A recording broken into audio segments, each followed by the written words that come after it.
Good morning, everyone. Welcome back to my channel. My name is Bethany. If you're new here, I have Ehlers-Danlos syndrome and a feeding tube. And today I'm sitting here with my friend Michelle.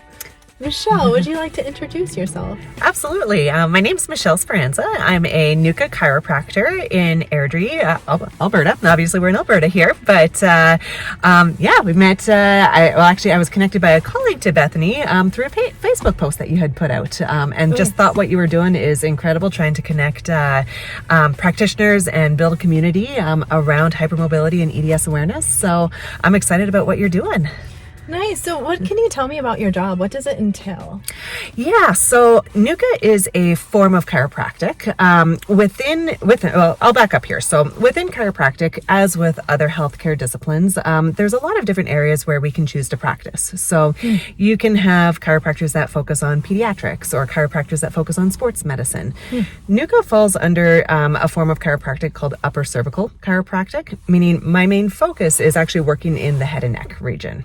So it's a little bit of a specialized technique that has a whole procedure around evaluating and treating head and neck injuries, such as concussion, whiplash injuries, but also is a really nice alternative for people who are hesitant to have any sort of cervical treatment and or have underlying hypermobility issues, whether it's a full-on connective tissue disorder like EDS or is along that hypermobility spectrum. So with this NUCCA technique, can it prevent pain and migraines if you keep going? Yeah, so when we look at kind of how the neck functions, to kind of do a little bit of a basic anatomy tutorial here, our neck kind of acts like a leveling system throughout our body. So our brains are designed to keep us upright, to keep us alive, and to keep us moving. And so to help us perform all of those functions, it takes in a lot of sensory information from our surroundings through our eyes, our ears, our teeth, and our neck. And if one of those systems is not necessarily functioning optimally, or maybe it's not giving accurate information, for example, if my head's not sitting on straight, everything downstream is going to be trying to adapt to try to keep my eyes, my ears, and my teeth on level. So it's like a chain reaction. It's kind of like a chain reaction. And so what we will often then see is a spectrum from someone who might not have a lot of physical complaints, but might just feel like their posture is off or feels like their posture looks off, to people who have full-blown migraines, dizziness, and a lot of symptoms that fall under the dysautonomia umbrella. Oh, wow. So when we can work to restore that balance, get the head and neck back into a neutral position, get the body into a more balanced position, it can take off a lot of excess compensation stress on the muscles, joints, and ligaments to help the body move more freely with less stress there, but it also helps to take off a lot of the stress and load on the nervous system. So it optimizes brain-body communication and that sensory integration. Oh, wow. So what's the NUCCA technique stand for? Good question. What is this NUCCA thing? So NUCCA is an acronym. It stands for the National Upper Cervical Chiropractic Association. Okay. So they're kind of I'm going to say the regulating body for the NUCCA procedure. Within chiropractic, there's different regulating bodies based off of your jurisdiction, but within this technique, they are the ones that create the standards of practice and have continued to develop and further the technique that we do. So what makes you different from other chiropractors? I heard something about x-rays. Yeah, so given the area that we're working in, with the upper neck kind of being the sole area that we correct or adjust, everything we do is image guided. So this allows us to visualize what is going on, rule out anything that would, say, prohibit doing any like manual treatment in that area, whether it's whether it would be contraindicated or would just require further diagnostic testing first. And then it allows us to be just a little bit more precise with how we design the adjustment for a person's unique body so that we can get the head, neck, and restore that postural balance in a very, very gentle, underwhelming way. Most people, once they experience the adjustment, most people don't think we're doing much of anything. It typically just feels like someone's taking the pulse behind your ear. So it's done in a very neutral position, and all of it is based off of mechanics and evaluation that we gather from the x-rays that we take. No cracks. No, it's there's no sound effects, and I kind of joke with my patients that if they hear anything, if anything, it's probably going to be my own body, my own wrist. So That's awesome, because a lot of people, especially EDS community, just kind of get scared if they hear the word chiropractor. They think, oh no, my doctor's telling me not to go there. But what you do is much different than a regular chiropractor. It is quite different. And when it comes to EDS and hypermobility, you want to have a very nuanced approach. And so it's not that you shouldn't go to a chiropractor, but you definitely want to do something that is more gentle. You don't necessarily want to do a lot of high velocity type of adjustments, which is, I think, where people get a little bit apprehensive, because your tissue composition, how your muscles, ligaments, your joints respond to that force is going to be very different. So, I often will say this to a lot of my patients: less is more. It might not feel like I'm doing much of anything, but it can have a dramatic impact on the body. And a lot of times with my patients with EDS and hypermobility, that applies to a lot of things, from not only therapeutic intervention, but even exercise, changing different things in terms of lifestyle. Instead of going from 0 to 60 in one shot, you want to kind of do it in an incremental fashion so that your body can tolerate and integrate that change and process of whatever it is that you're focusing on. And I also want to add, from an EDS standpoint, because I do have EDS, she had told me off camera that they just had a hypermobility workshop there. Yeah. So they actually focus on a lot of hypermobile patients as well. So one of my passions is helping to empower people through education. And so we just did our first kind of trial of a hypermobility workshop where myself, one of my colleagues who is an athletic therapist who deals with a lot of hypermobility, a naturopathic doctor who deals with a lot of the gut and hormonal component, and then an orofacial myofunctional therapist who deals with a lot of airway, breathing, and tongue component. We all kind of put together this workshop, and we're hoping to, with the feedback we got, hoping to do another one in the fall. That's really amazing that you have so many different professionals all in the same building, because with EDS there's so many components that come along with it, and complexities and severities, and it's just nice to have everyone in one building. And it's kind of nice. We're all about building a team and having that collaboration. A lot of times it can be a lonely journey that you end up on, and you have to do unfortunately a lot of self-advocacy and self-research. That when we can take off a little bit of that load, and start to kind of connect, exactly like what you're doing, connect with resources within the community where we can all speak the same language and work towards a common goal of helping to empower you with knowing what your body might need at a certain time, and build that team for you. You've got that support. And in terms of kind of blending conventional approaches with some of these maybe alternative things that we don't often think of, like airway and breathing mechanics, how you move through space, kind of what your body alignment is doing. That would be like proprioception. Stability versus mobility. A lot of people have that issue. I am known to walk into walls at home. So yeah. Yes, and just kind of knowing where your body is, knowing where your body is in space and such. And so it's about forming that team to support you and making sure that team is talking to each other, that we've got your back. That's huge. So yeah. So what are the common things that you see in people that have EDS?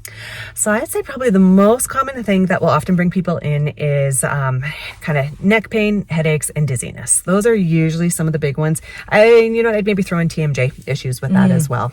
So a lot of times I'll hear people describe that their head feels too heavy to hold up, or that's me. they're walking around with a bobblehead. I know I mentioned this on at least one of my other vlogs, but this is my neck brace. It's a hard shell, so I got it from the orthotist And he mentioned this one versus the soft shell because it puts pressure all along your chin and not just in one area. Yes. Is that how just you kind feel of as well? disperses it a little bit more so. And I've got patients both with hard braces and soft braces, just depending on the extent and what their body needs. And I think there's absolutely a time and a place for everything. And we obviously want it to be supportive and custom for that person, so that it's doing what we want it to be doing. And the other thing is only wear it for the activity and not for life.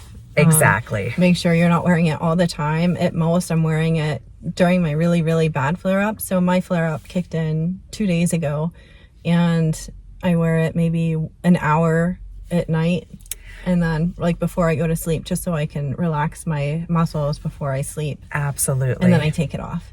And that's a big thing, because if you become too dependent on it, part of the issue with hypermobility is that the ligaments, your connective tissue, is lax. They're a little too loose, and so what that does is it creates more load on your muscles, and so you can be hypermobile and stiff.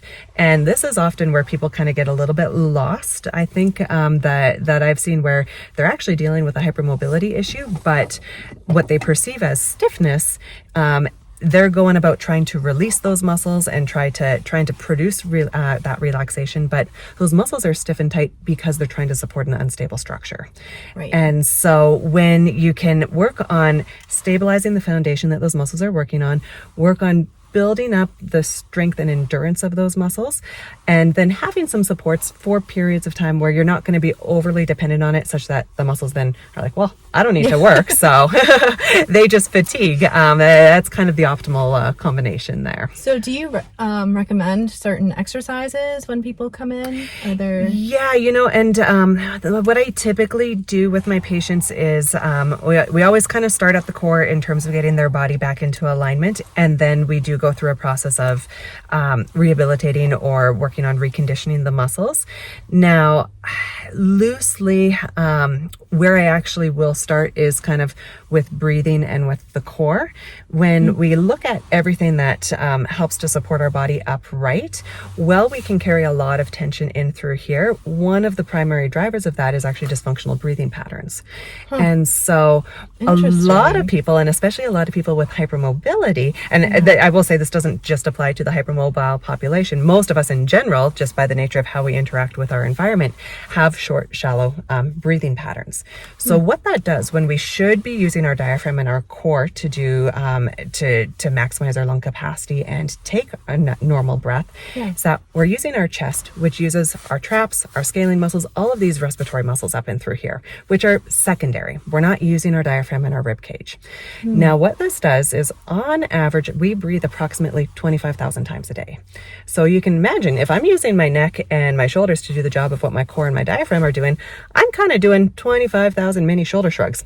So you can imagine by the end of the day, you're probably going to be pretty darn tight and stiff and sore. So what we want to do is we want to start by doing some really basic breath work and just kind of retraining and bringing the awareness to that. And that's often where I'll actually work with some of my colleagues, like my athletic therapist, the oral facial myofunctional therapist, depending on the severity and what is going on. So we can get a little bit more nuanced in retraining the breathing mechanics, and then actually working through the thoracic spine to loosen up in through there. I have a question. Yeah. So I didn't write this down. You're giving me so much more info, and I have so many more questions. This could go on for hours. I like to nerd out. So a lot of people deal with slipped ribs and dislocated ribs. Does that have to do with how they're breathing? Sometimes it can be. If we're not breathing effectively, what will happen is our thoracic, we get really locked down through our thoracic spine. So our rib cage attaches to our thoracic spine. When we are locked down in one region, we become more unstable above and below that. And so again, that lends to more instability through the neck, instability through the pelvis or the lower back. Yeah. As we're trying to compensate that, what I see in a lot of my patients is they end up in a very twisted position. And so when we start to twist through the thoracic spine, we don't have compared to other parts of our spine, we don't have as much mobility through our thoracic spine because of the ribs. But if we start to compensate in a twisted position, then that can lend to those ribs becoming more stuck or subluxated, because now when they do move, they're kind of going through a bit of an abnormal range of motion, because the foundation that everything is all attached to is crooked, essentially. Oh, wow. And I guess that leads me to, what's the best way to loosen sore and tight muscles from hypermobility? I guess you wouldn't want to loosen, but more so you would want to strengthen the muscles. And that's actually more of the... sometimes it's so tight that they're like, you can almost feel like vibrating. Yes. So it's like, how do you relax? So it's, and again, that's a fantastic question, because we often are attracted to the pain points and what is bothering us. So would that be like the trigger points? That could be the trigger points. That could be, if we've got trigger points, kind of myofascial adhesions, things like that. So when it comes to kind of working through that, you don't necessarily always want to release the tight muscle if it's providing a stabilizing job. Sometimes what I'll see with a lot of people is that they will often try to release these muscles and then end up in a flare-up afterwards, because now we've just said to the brain's been kind of trying to engage that muscle to stabilize us, and now the brain is like, whoa, like, this is unstable, what is going on? I'm going to seize everything up. And so going through a bit of a nuanced approach to kind of understand your own body's unique compensation methods is probably the best way to address it. But when it comes down to kind of just a very simple across the board thing that you can be doing, would actually again come back to that breath control of lying in a very neutral position, often kind of knees bent or a pillow under the knees, just to relax the low back there, and really focusing on breathing not just into the belly, so not just focusing on protruding the belly, but getting a full 360 breath into the belly, the sides, your low back, very gently in and out through the mouth. And when you can start to kind of engage the diaphragm that way while keeping the rest of your body in a neutral position, so supported on the floor, by doing that for 5, even 10 minutes, you're going to not only kick in better engagement of that diaphragm, but you're going to activate the vagus nerve, which puts us into a little bit more of that rest and relaxation state, which can then start to offload some of the strain in through here. Interesting. Okay, I'm going to start to do that. And another thing that worked for me, I just want to add, are the IMS needling. And then I combine that with swimming, especially in the summer. Awesome. And I noticed, especially after injections, the lidocaine, then the swimming, then going home, my muscles are so much more relaxed for whatever reason.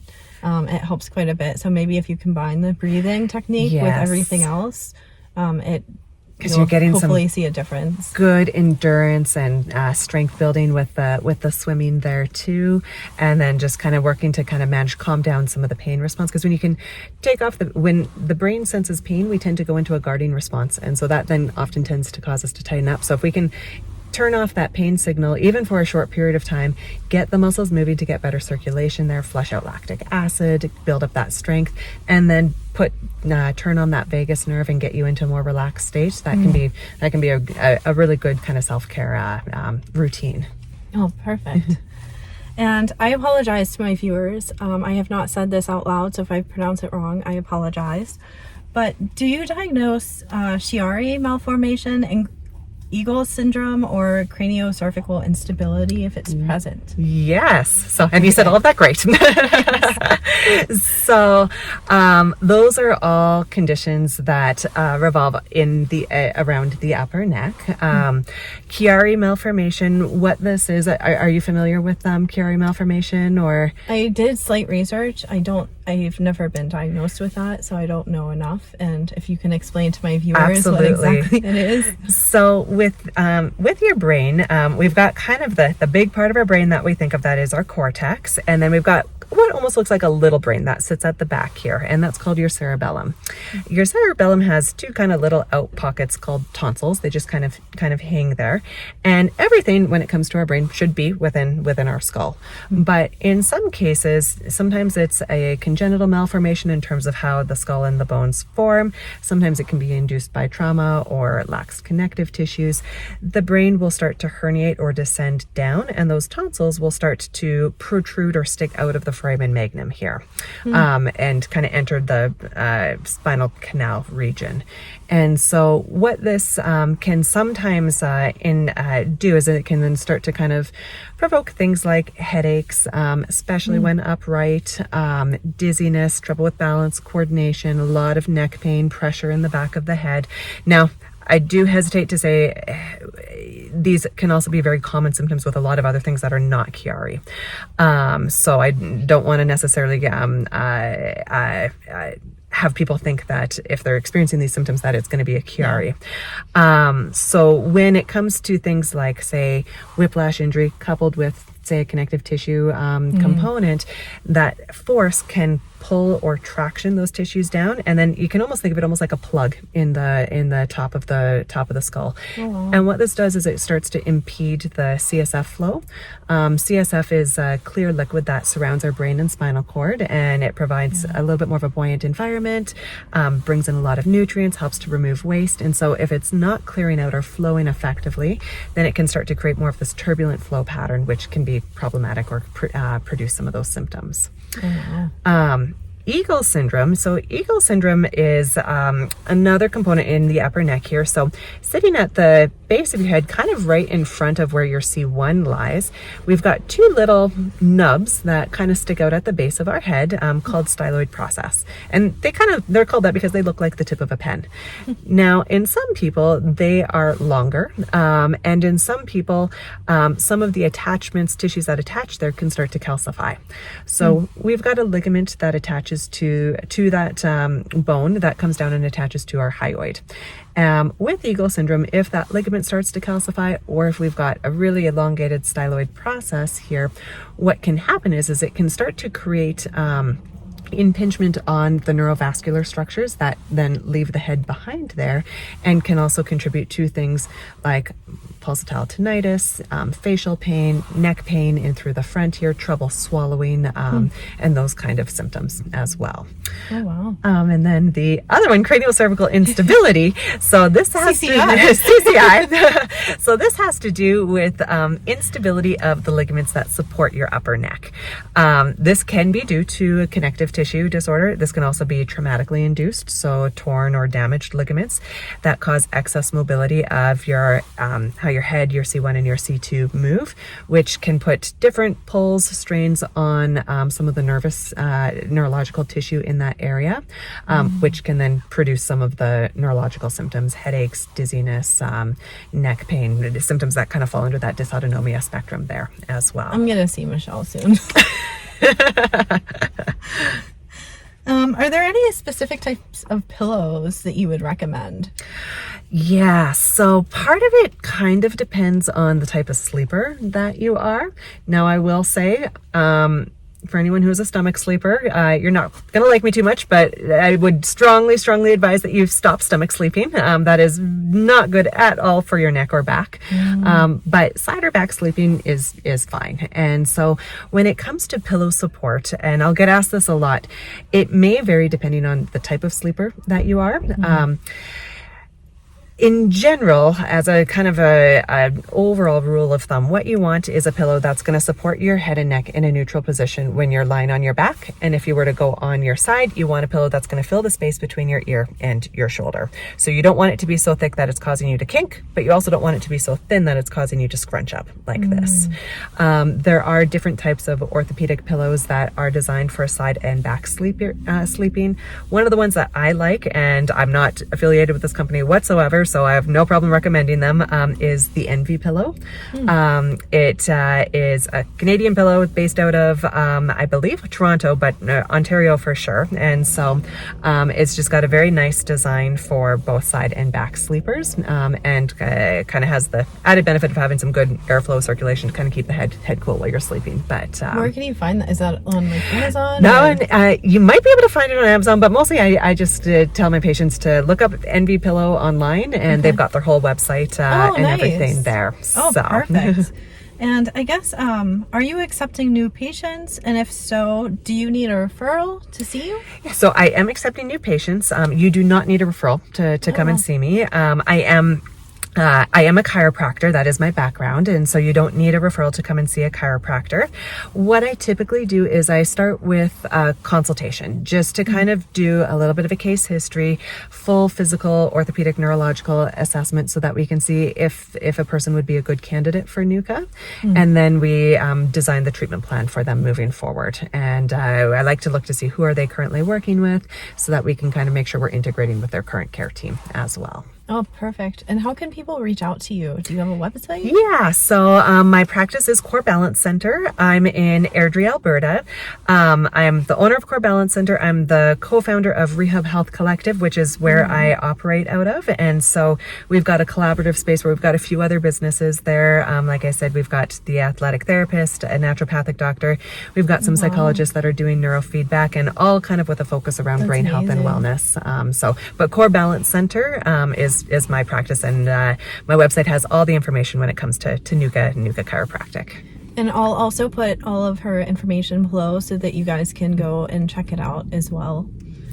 And I just want to thank you so much for taking time out of your busy schedule to come and talk with us, because like you said, you have to do a lot of your own research, and it can be very overwhelming, especially for the people who are just getting diagnosed or about to get diagnosed, and it's a lot to take on, and then you have bracing and everything else, and it can be very overwhelming. And as you are either starting this journey or maybe well into this journey, I think one of the best things that you can do is to have a community, to know that you're not alone. And I think what you're doing is phenomenal in terms of just creating that awareness, that education, sharing your story, and creating a safe place for people to relate and come to get information from. I've said this multiple times, but it's kind of about forming your team and finding your tribe to be able to have that support. Oh, perfect. Well, thank you so much. And guys, I'll see you next Tuesday. Well, thank you, Bethany. And keep up what you're doing. I think this is phenomenal. Thank you so much.